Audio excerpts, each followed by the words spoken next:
I remember looking at Dawn Harper, who was the gold medalist, and thinking, I want one of those. From being myself on a huge stadium like with 100,000 people in the crowd to going to, I'm going to go and play a psychopathic killer now. Look, he's probably going to have that Kathy Freeman moment in Brisbane in 2032. I'm sure he will. Quick favour to ask that if you're not subscribed, can you please subscribe now? It's just going to help us build the show, get bigger guests on the show. It can help the show be better for you guys. You guys can get more out of it, be more entertained, and just build the overall level of the show. Now we're done with that. Let's get into the episode. Sally Pearson. Oh, we good? Sally Pearson, welcome to the pod. Thanks for making the time.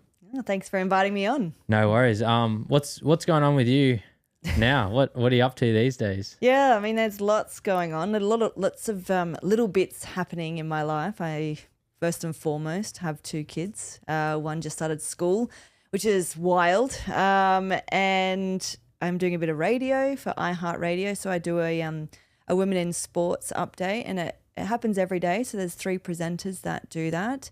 And then I'm doing some coaching as well. So there's lots of little bits, and it's a nice work-life balance. And then you have your hobbies, and my hobby at the moment is doing some acting, which I'm really enjoying. Yeah, I'm doing classes every week. I've been in a short film, which we're hoping to get into the Gold Coast Film Festival, which is at the end of April, I think. I think it's going well. Happy and diving into some very different things in my life away from athletics. Yeah, you said you're doing some acting. How'd you get into that? That's such a completely different world, I guess, to what you've done growing up, athletics. How'd you kind of get into that? Well, when I was a child, I remember asking my mum a couple of times that I wanted to do acting, and I guess at the time there wasn't any support. Like, we didn't know what to do. We weren't coming from a performing arts family or anything like that. So it was kind of like disregarded. Oh, yeah, okay, cool, all right. And I never really stopped thinking about it my whole life. But then sport took over, and I had a very amazing career through that. Don't regret it. I'm not going to say, damn, I wish I didn't win that Olympic gold medal so I could be an actress. I wish I was on Home and Away instead of winning a gold medal. Right? I don't know about that, but yeah, definitely no regrets, but it's certainly something that never left my mind. It was something that I wanted to have a go at, I suppose, if you can say that. I don't know. And I was looking for acting classes on the Gold Coast. I actually did a sunrise segment for the Gold Coast Film Festival last year in 2025, and got inspired by speaking to some of the award winners there, and reached out to a few people, and then eventually just Googled acting classes on the Gold Coast. There was so much available for young kids coming through, but nothing necessarily for adults that sparked my interest. And this one came up, had rave reviews from hundreds of people, and I'm like, oh, all right. And it was around the corner from where I lived, so easy. Gold Coasters don't like to drive further than 20 minutes from their house, so it was great. It was 10 minutes. It was in my time frame, in my little bubble that I have. That's why I said yes to this podcast. It's around the corner from where I live, so I'm like, yeah, sure. And yeah, I loved it from the first day I started. It's definitely a skill, and I'm not naturally gifted at it at all, but it's something that's a challenge for me again outside of athletics, and it's a challenge that I'm enjoying, I suppose. I mean, there's so many challenges that you could choose in your life and work that you want to have a go at, but this is something that I've stepped into and want to keep going. And I think for me, if I'm bored after a month, then I tend to lose interest pretty quickly and move away from it, but it keeps calling me back and I keep turning up, and I think getting better. I don't know. I don't really have anything to compare it to, but hey, here I am. This is what I've got, if you like me or not. So yeah. Was there anyone sort of, when you told people that you're going to start acting, was anyone kind of like, what the heck? It's so random. Yeah. Yeah. I think initially sort of like, like surprised, shocked, not shocked. It's a bit of an exaggeration, but maybe surprised, because they don't know me or have never seen me in a position outside of athletics, and they just think that that's all I've done and all I've wanted to do. I've been an athlete since I was 4, so surely she only wants to be an athlete and then retire and then go back into the sport. And I mean, yes, I love my sport, but I've had a long run at my sport, like over 20 years in it and at the very highest level that you can go. And I think when you step out of it and you retire, you're kind of searching for what else can I do? Like surely sport and athletics isn't the only thing that I'm good at or at least have any interest in. So yeah, I think people were surprised that this is the way that I went. But then after that, because it's such it's a very different industry. And so when you think of acting, you think of the A-listers and you kind of forget about those ones that are coming through. And those A-listers were where I was once, and they were at the very bottom and they were just finding their feet and they're going for auditions or whatever. I'm not saying that I'm ever going to be up there, but it's certainly a place where there's so many people want to make it, or so many people want to try acting. And it's people get excited when they realize, oh, there is like that low level of acting. And you can get into it if you want to give it a go. There are so many options, and the Gold Coast at the moment in the film industry, film and television industry, is booming at the moment, and it's an exciting place to be with so many opportunities. And I think one thing that I didn't realize, or at least appreciate, was you see so many TV shows on streaming services now, and you're like, they might not be great, or you can turn it off pretty quickly and go to something else and try it. But these shows that you might not like, they're still giving young actors or developing actors a chance in the industry. 100%. And that's what I didn't appreciate. I'm like, oh, there's so much going on, whether you like it or not as the viewer. You got to think of it from that perspective. It's like, but at least they're getting a shot at it. There's those opportunities now, because Netflix, if you use that as an example, they have to make their own shows to keep going. They have to spend money to put on television shows for people to watch. So they just got to keep otherwise people are going to switch off because there's no new episodes or no new shows coming. So that's the beauty of that, I suppose, is that they have to actually do that. Yeah, for sure. I feel like you see so many actors blow up way quicker now. Like in terms of, you'll see one random show will kind of blow up and it doesn't have any already known actors, but then all of a sudden all these actors are in, like take someone, for example, like Sydney Sweeney. She was just in Euphoria, it had like Zendaya in it. But other than that, no really known actors. And now she's like the biggest person in the world pretty much. Yeah, and I think that's what's so beautiful about the time that we're living in, is that if you are creative or you want to create something for yourself on social media or on YouTube or online, you can do that. There's so much accessibility now for people who want to create something or have that creative mind. There's really no excuse now to get yourself out there if you really want to be.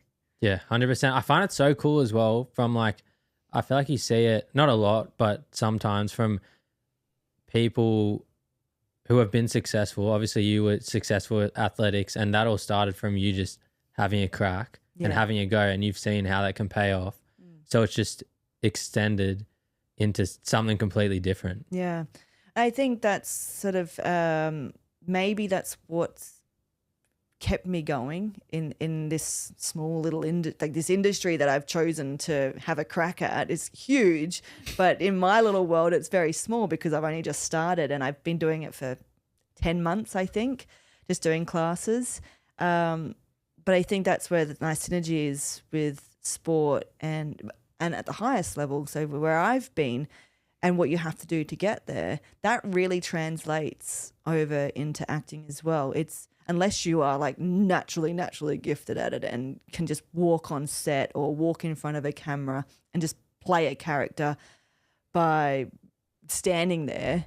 Not many people can. So it takes time, and it takes really a lot of hard work and understanding what that character might be like. So that's what I've started learning. It feels so bizarre talking about about playing characters, and coming from being myself on a huge stadium like with 100,000 people in the crowd to going to, oh, I'm going to go and play a psychopathic killer now. It's a strange thing that I can hear coming out of my mouth. Like I never thought I'd be saying these words, but so trying to understand or make up what you think a character would be like, and really pulling them apart and who they are as people. I'm like, these are fake people though. These are just characters. They're not real, but you have to pretend like it is when you are playing that character. You have to say, what's their backstory, and really begin to make their personality authentic and try and be that person the best way that you possibly can. And I think my acting coach says, like, we're the only species that plays normal life. Yeah. Like, why do we do that? It's so strange. Like, we watch other people portraying normal life. It's like, but we do that on a daily basis. Yeah. It's like, why do we find that interesting? Yeah, it's like, I don't know if you saw Austin Butler, who played Elvis in the Elvis movie, and like, I don't know if he still has it, but he still talks like Elvis. Yeah. He talked like Elvis for like years after. Yeah. It's like he became him. It's crazy. Yeah, like there's so many different types of being an actor, and there's different ways to bring that out. And a lot of people sometimes they live it. They live that character 24/7. I'm not sure I could be able to handle that. My kids would be really confused. My husband would think I was probably a nut job, but anyway, there's so many different ways to be able to portray a character and work in a film. And at the moment, I really enjoy it, and I have done for a little while now, and hopefully it continues. I think I'm in a position now that I'm quite content on the learning phase and the beginner phase of starting something new. And we're signing with an agency, and then if it happens, if I get auditions, great, it's a bonus, but I'm not desperate. Like, it's not the be all and end all for me. It's just something that I'm really enjoying at the moment. I'm learning the craft, and I'm very happy in that position right now, and just improving every week and seeing my work. And not that I hate watching myself, but I didn't like watching myself as an athlete either. So I think that's quite normal, and you cringe because you're watching yourself and you're picking yourself apart. Whereas, you watching me on screen would be like, oh yeah, good job. And you move on pretty quickly. Whereas it's stuck in my head. I'm like, I was so bad. It was terrible. And then you're beating yourself up for weeks on end, and like, you've just gotten over it in 30 seconds. So you have to kind of watch it and see it from somebody else's perspective rather than your own self and being so hard on yourself. Yeah, I feel like whenever you watch something, whether it's yourself acting, even like doing the podcast, doing a sport, what you're not good at. So you're looking at that, which other people don't. Yeah, no, they don't. They couldn't care less. Yeah, that is not how I thought we were going to start this podcast. I'm going to talk about that. Forget the sport. Yeah, or acting podcast. Yeah. I did want to. I originally was going to start off the podcast asking about your gold medal. So we'll touch on that. Hey? Yeah. No, that is. If you asked me to guess 500 things we were going to talk about to start off the podcast, I don't think I would have guessed acting. Yeah, it can be unpredictable sometimes. Yeah. I just want to touch on that. Just obviously winning a gold medal, especially as an Aussie in athletics. Aussies aren't like the history hasn't been particular. We're not great. Yeah, we're not great. Yeah, I was trying to say. In the nicest you're obviously great. way. So what was that feeling like? Multiple, I guess, feelings about it. First and foremost, you go back to Beijing in 2008 where I won silver, and you build yourself up from there. I remember the first thing I thought of after our medal ceremony in Beijing, going under the bowels of the stadium and speaking to the gold medalist and the bronze medalist, and we're all excited because we were all kind of not expected to win our medals. Anyway, I remember looking at Dawn Harper, who was the gold medalist, and thinking, oh, I want one of those. Like, I want that one. Like, I was proud of my silver medal, obviously, but I'm like, I need that for the next one. And that's where it all starts, I suppose. And after you win a medal, you realize, I feel like I belong now. I feel like I know what I have to do to become the best in the world, training-wise, competition-wise. and your mindset shifts and it understands what high performance means. Like a lot of people think they know what high performance means, but when you haven't been in that pressure cooker situation of being on a start line in an Olympic final against the best athletes in the world, you're never really going to know. And I didn't know until I did it, and I did it. And I'm like, all right, I understand that part now. So let's go on to the next one and figure out how to win. And that was another big stepping stone for me leading into those Olympics. It was being okay with saying out loud that I wanted to win and wanting to win that gold medal, and try not to come across as arrogant or big noting myself, and just allowing the Australian public to know that it was about, when I say these things, it's more about the belief in myself that I have, and that it's okay to want to be a winner. I know in Australian culture, we're very much like very humble and grateful for what we have. And I get that that's totally fine. And I agree with all of those things. But I think for me, being such a high-performing athlete and a highly, highly competitive person in anything that I do, I wanted people to know that it's okay to want to win. Yeah. It's totally fine. If you don't, you can't guarantee it. Like I couldn't guarantee that I was going to win, but I knew that I'd done the work, and I knew that I'd done the preparation and the mental training for it to be able to. And it was just about me executing on the day and making sure that I executed properly to win. It's okay to, if you didn't win, that, oh, I'm disappointed. Yeah, I came here to win. And I suppose that was my biggest fear, is people thinking that I was too far up myself to say that out loud, because many Aussies don't do that. I think they're doing it more often now than not. But back when I was racing, it wasn't really said that someone wanted to win an Olympic gold medal, particularly in athletics. Yeah. Maybe Kathy Freeman, she had the weight of the world, Australia on her shoulders when she ran that Olympic 400-meter final. And so I wanted to take, I guess, some inspiration from that and say, well, she can do it, I can do it too. And so it is okay. Anyway, so having all of that pressure on myself, I didn't really feel the pressure from the nation. It was more just what I wanted, the expectation that I had on myself to win. And going in there, obviously nervous. I'm always nervous when I run. I get nervous at an interclub meet against two people. So that's just my energy, and you have to be okay with that and know that nerves are normal. But afterwards was, you win and you're thinking, oh, that's great, but what a relief. It's a bit unfortunate, really. It's like, all right, now I can go eat cake. It's a funny place to be in, I must admit. Yes, you're proud, you're happy, you're excited, but you're also like, oh, I can breathe. And I want to go back and do that again, knowing the results, so that I can have a bit more fun with it. Yeah. Because, you go into these competitions a little bit uptight because you know what you want to do and you're not sure how you're supposed to go about it physically and mentally. And so I was probably walking around with a stick up my bum half the time because I was so on edge about making sure that I did everything possible every single day from sun up to sundown to put myself in the best position to win. And I didn't know how else to do that, but do it that way. And so afterwards, that stick came out of my bum and I was great. Yeah, I feel like you see so many when people win races, or even when footy players win the grand final and stuff.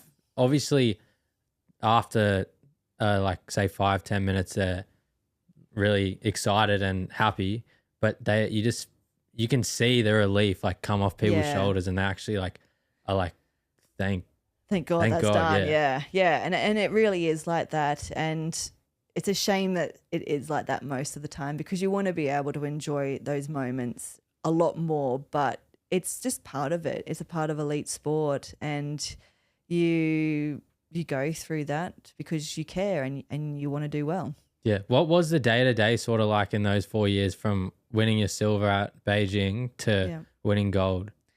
It was mostly competition. There's only, when you finish a major competition, you only get about 2 to 3 weeks off, and then you get back into training again for the Australian season. So the Australian season usually starts, say, in January when I was racing, but before that there's lots of little interclub meets that you can do to build yourself up towards that. And so I did a few of those. And then I used to love racing in the Australian season. Some athletes don't compete in the Australian season if they know they're going to do well at an international competition. They just save themselves. But for me, it was actually really good training. And I also wanted to make sure that the Australian public had a chance to see me race. Otherwise, they would never see me. And I think that's really unfortunate, particularly at the time, me being the only gold medalist at a few major competitions that Australia had in our sport. And I'm like, well, I want to make sure that the public can watch me in person and live. And that was very important to me as well. So I always made sure that I had time for 2 or 3 months of racing in Australia before I would head to Europe in June and start racing again for the major championships. Yeah. What was that time like? Because I remember like that 2012, 2013 and a bit before that sort of, I was in like year 3. Please. Far out. Did you have to say that? No, but I remember. Don't mention your age. No, I remember like all the girls were dressing up as Sally Pearson for book days. Like people were doing, even when I told my girlfriend that you were coming on the podcast, she's like, oh, I did a school project on Sally Pearson. Yeah. And what was that sort of like for you as an experience? Oh, again, it's a bit of a shame because I tried to block a lot of it out. I didn't see probably even a quarter of what was happening because I didn't allow myself to, because I just wanted to focus on what I was doing. For me, being an individual athlete and trying to achieve these ultimate dreams that a lot of athletes dream of but never succeed was really intense. There were really intense moments for me. I wish I could go back and be a bit more relaxed about it, but that wasn't my style, unfortunately. I wish it was. But I had to do what was right for me. I loved people's thoughts and people wanting to dress up like me and do projects on me. And the amount of messages that I got coming through or emails that came through saying, oh, can you answer these 20 questions after email? I was like, I can answer one because I got like 100 or 1,000 more to go. So that was hard, and because you want to show support and you want to give back to them, but it's almost impossible if you want to stay focused on the job at hand. So yeah, they were great, but it was also very intense being that person in the sport, being the biggest name in the sport that at the time. So, and being the only one, like being the only gold medalist. There wasn't any other gold medalists in our sport at the time in Australia. So I had a lot of that pressure, that profile pressure on me as well to always deliver for people. But again, I loved it. I wanted to be the best anyway. So it wasn't like their expectations was scaring me because it's like they were my own expectations anyway. Yeah. I don't know why. I just have this vivid memory of obviously you winning gold, but then I remember you did this Powerade ad and it was running around the city. I don't know why. I just remember that ad so much. Great. Yeah. I love that. Tell Powerade that. Yeah, yeah, Powerade. Shout out Powerade. Do it again. Yeah. He remembers it. Yeah, a great ad. It was a great ad. Yeah, it was a good ad. Yeah, because it was around the city or something, right? Yeah, it was like early morning. It was like we started at, I think it was nighttime, but it was showing that it was early morning, getting up. There was a lot of moving parts to that, and it was fun. And I think that those little moments that I got to experience as an athlete probably really solidified in my head that I might want to do more of this after my career as an athlete is finished. And I guess hence that's kind of acting. Yeah, well, it is acting. Even though you're playing yourself, it's still acting. It's being on set. It's getting comfortable in front of cameras and long hours repeating the same scene over and over and over again, and you have to be comfortable with that. And it didn't scare me off. Yeah, 100%. What was the reception like when you got back to Australia? Like you were in London, caught the flight back, got home. What was that like?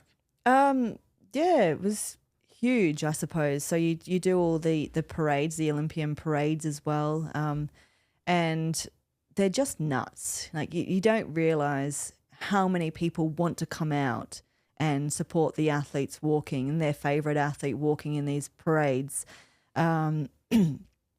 It's very surreal feeling, and it's a nice feeling. You're like, oh, I did this for a reason, that this is part of the reason why, you want to do so well is because you have these people here cheering for you, and they're lining the streets to get photos with you or to talk to you or to get your autograph. And yeah, it's pretty hectic, but it's a very quick turnaround before you have to put your head down, bum up again, and keep working. So there's not a lot of time to really enjoy those moments for a long period. Yeah.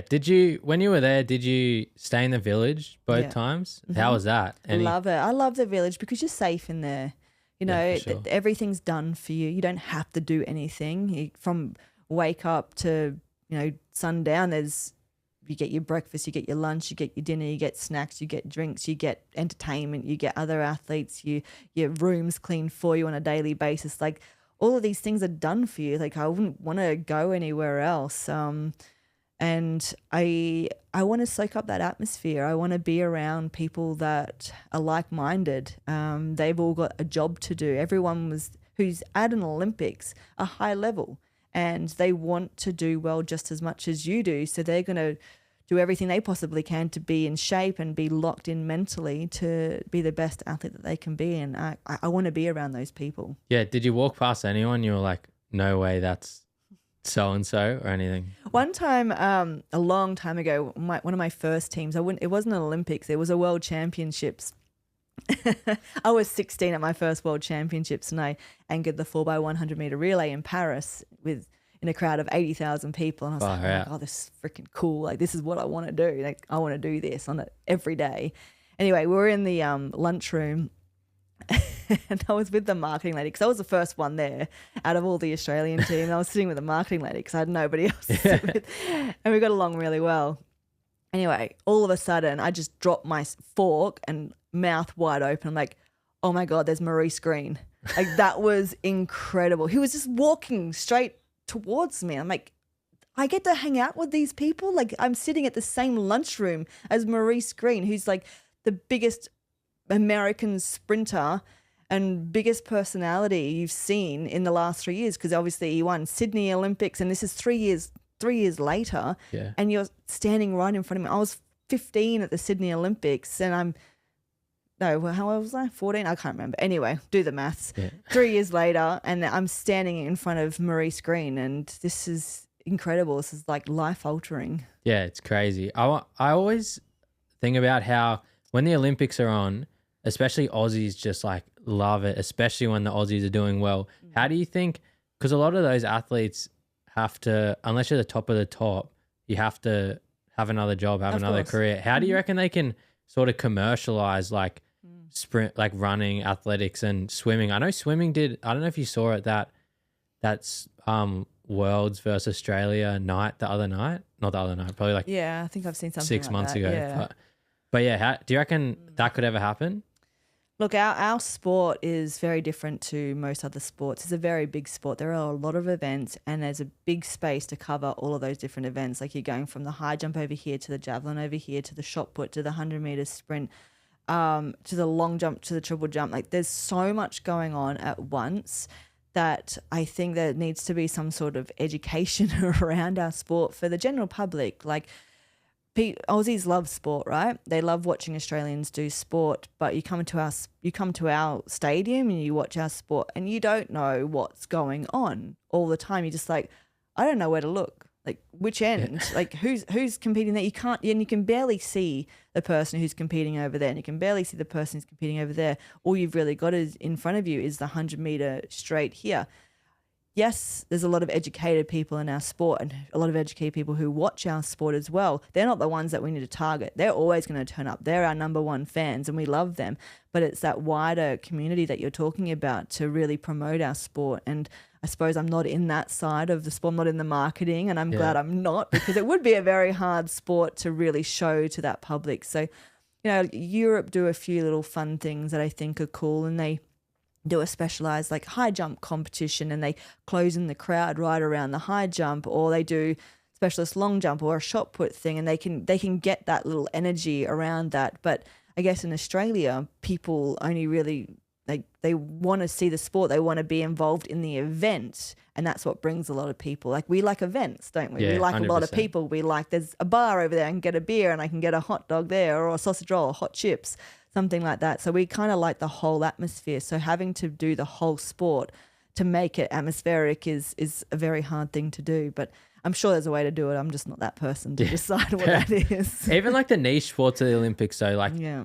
like the kayaking and stuff. It's so well known because obviously Jess Fox and Naomi Fox did so well in it. But to see a sport like that kind of build bigger would be so cool, because that's like they're like coming off this little drop thing straight into the water. It's like, what's even going on here? But I don't know. I don't really know how they can. Neither do I. Yeah, it is cool, know. But how do you do it? I don't know. Yeah, I don't know. I guess someone's got to come along and figure it out. Yeah, they do. And, marketing have a tough job in most sports, but just getting the word out there as much as possible. There's so many different ways to get the word out there. And you use your high-profile athletes to draw in those crowds. Like we had Nitro in 2017 where we had Usain Bolt come out. And it's like, I don't think anyone really cared what was going on the track. They just wanted to see Usain Bolt come out. Yeah. So you need those stall gift this year. We have Sha'Carri Richardson and Richard Coleman coming out, the two biggest American sprinters, and Sha'Carri being the personality that she is. They're coming out. Like that's going to draw a crowd as well. But yeah, I think it's more based on having people that they want to see come out and putting those people together in competitions and like head-to-head challenges. But yeah, we're already doing that, so I'm not sure what else we can do. Yeah, that's true. I don't know. Someone else. For another day, yeah. We're not gonna do that right here on this podcast. How'd you actually get into hurdles and athletics to start with? Who kind of got you into it? Well, I was a gymnast at 4 and I was in the elite classes from a very young age, training 20 to 30 hours a week at 6. And I did that till I was about 8 or 9 when I moved up to the Gold Coast, and never really got back into gymnastics that much after it, which was a shame because I did love that sport and I do credit that sport for a lot of my strengths that I have now in the sport. And then a little athletic centre was opening up down the road from where we were living, and my mum just signed me up. I thought it was pretty boring at the start because the first event was 100 meters, and I was like, oh, run in a straight line, it's easy. There was no tumbling or flipping involved with it. And I was like, oh yeah, that's cool, I'll keep doing it, but it's not that exciting. And then I kept going and getting better. I didn't win everything, but I certainly had a bit of a knack with it and a natural talent. And then when I found a coach, she thought it would be a good idea to give some hurdling a go. And I hated that as well because I was hitting them all the time, falling over all the time.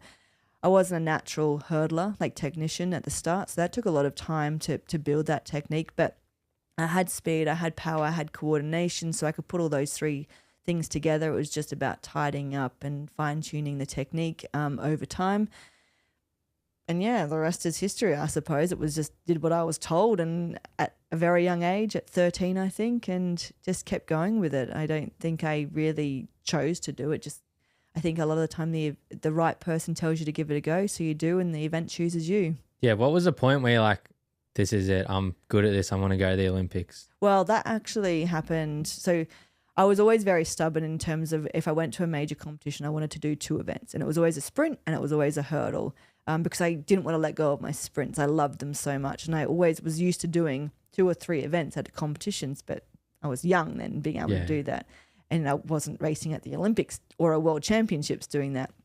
So anyway, I got to the World Champs in 2007, and I remember going there and wanting to make the semi-finals in the 100-meter hurdles, which I did. But very early on in those championships, because I was doing the 100 meters as well as the hurdles and the 4x100 meter relay at the highest level you possibly could. The program didn't really favor me at all. That's where the events were placed.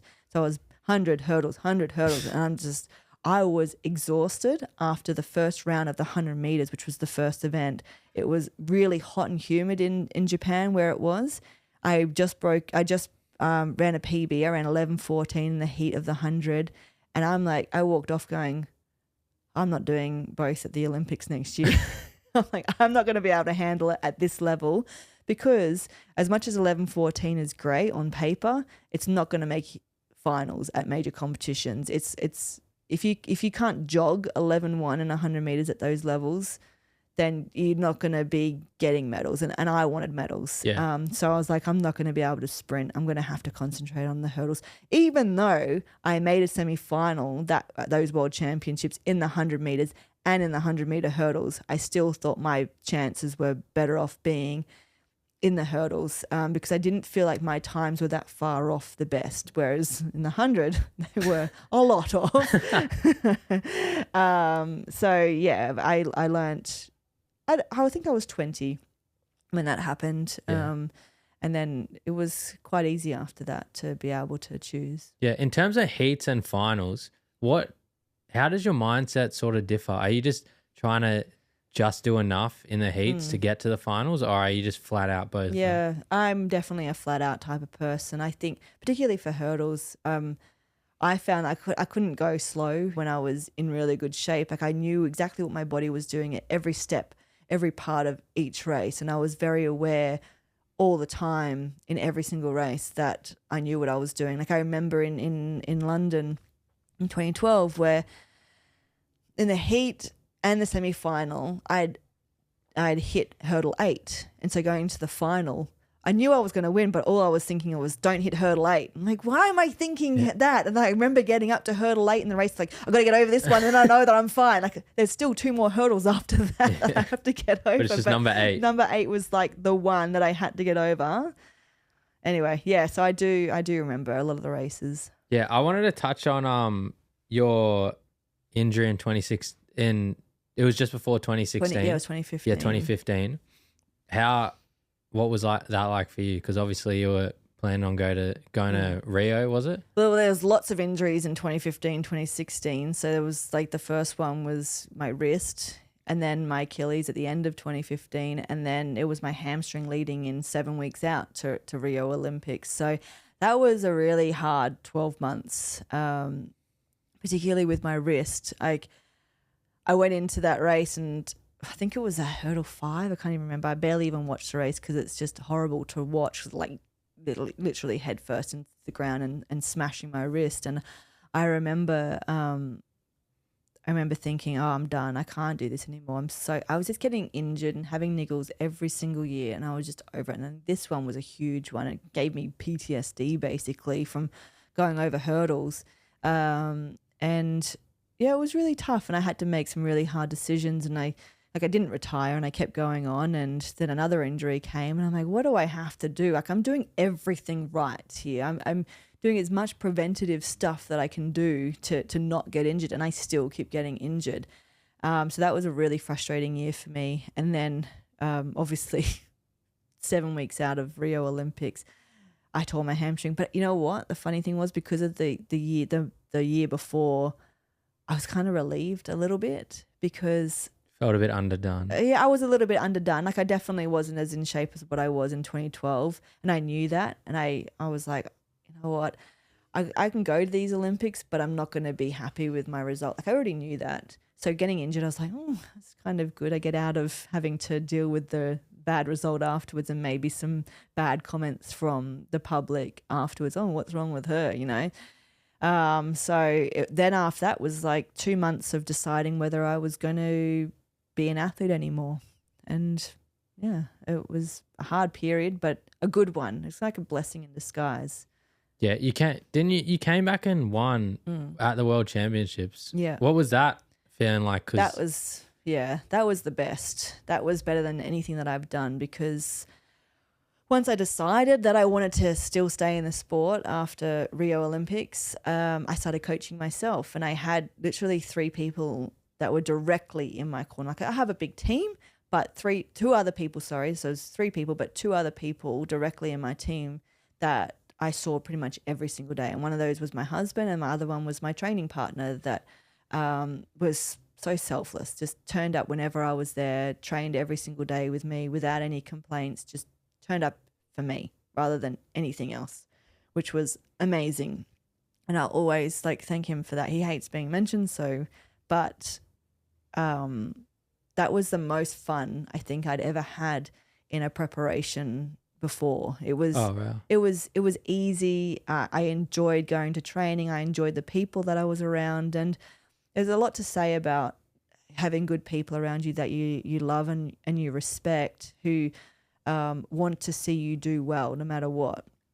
And it was a really nice 12 months leading into that. I started training it was the first day of the athletics at the Rio Olympics. I had just so happened that I started training on that day for the World Championships in 2017, because I looked at where the event was going to be held in 2017, and I knew when my hurdles was going to be placed at those World Championships. And so I knew that coming from a really bad injuries, I should say, and what I had to do to get fit, I said I need 12 months to get fit for those World Championships. And it was pretty much 12 months to the day that I started training again. Yeah, that's unreal. That's crazy how you can come back from like pretty much the worst year, I guess, in your athletic life to winning, being back to the best in the world. Well, I think that was just that self-belief that I've always had in my ability. So I knew that if I could train well, keep my body in good shape, I knew there was a very high chance that I could at least medal. And I remember it was really strange when things happen, like sets a light bulb in your brain. You're like, oh, hang on. Yeah, you're right. There was one day at training, me and my training partner were just doing a normal session, and someone, I can't even remember who it was, I wish I could, they just walked past and they said, oh, well, she's going to win next year, isn't she? And it's like, yeah, I am. Fair enough. It was just a random comment that someone made. I knew who they were, but I can't remember who they are. And I wish that I could, because it was just one of those moments where I was like, well, I got nothing to worry about. Yeah. Just got to train and I'll get there and I'll win. Yeah, it's already set in the stars. Yeah, it really is. Yeah. I just wanted to just to sort of finish this off. How I got like sort of 10 quick fire questions. I just wanted to ask you, just have a bit of back and forth to finish this off. So first one, favorite Olympic memory besides winning gold? Beijing, silver. Funniest Olympic memory? Oh, I don't know if we're allowed to say that. It's like whatever happens on tour stays on tour. Don't have to say it. But there are moments there where you all of a sudden a beanbag has been exploded out the window. And no one ever knew why. No, it just started snowing beanbags. Yeah. I hate when that happens. Happens all the time. It happens all the time. Yeah. Hardest training you've ever done? 400s with hills in between. Yuck. That's gross. And they were fast. They were like sub 60 seconds. Yeah, that's gross. Yeah. Things fans don't see. My performing arts side of me. Yeah, you know? That's true. Like they don't realize that that's the sort of person that I am. They see the athlete, so they don't see the person. Do you still get like recognized a bunch? Every now and then, yeah. I get more. It's so funny because I don't say anything and people are like, are you my friend's sister or something? I'm like, no. Have I met you before? No, never met you before. Like I answer their questions, but they recognize me. They just don't know where they're just trying to place. Yeah, they're trying to place me. I don't say anything because I'm like, oh, you might have seen me at the Olympics winning. I'm a gold Sally Pearson. I won gold medal. Yeah, you probably know me. Yeah. This kind of leads in. The first time you were ever recognized? Do you remember that? No, I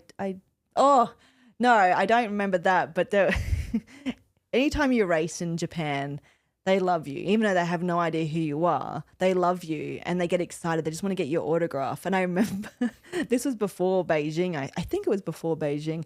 And I was sitting at the track and I think I was warming down. I wasn't even warming up for an event. And these two Japanese girls were standing on the other side of the fence and they're screaming. They're going off. And I'm like, what is going on?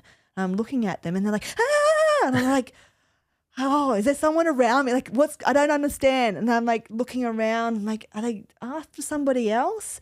And I'm like, me? And they're like, yes. And I'm like, they have no idea who I am. Like, I know they don't know who I am. They could just see an athlete with a competition uniform on. And I walked over there and like, sign. I'm like, okay. I'm like, there you go. That's cool. Yeah. But you don't know who I am. I know you don't know who I am. That's funny, yes. Best advice you ever got? It's you're here because you deserve to be.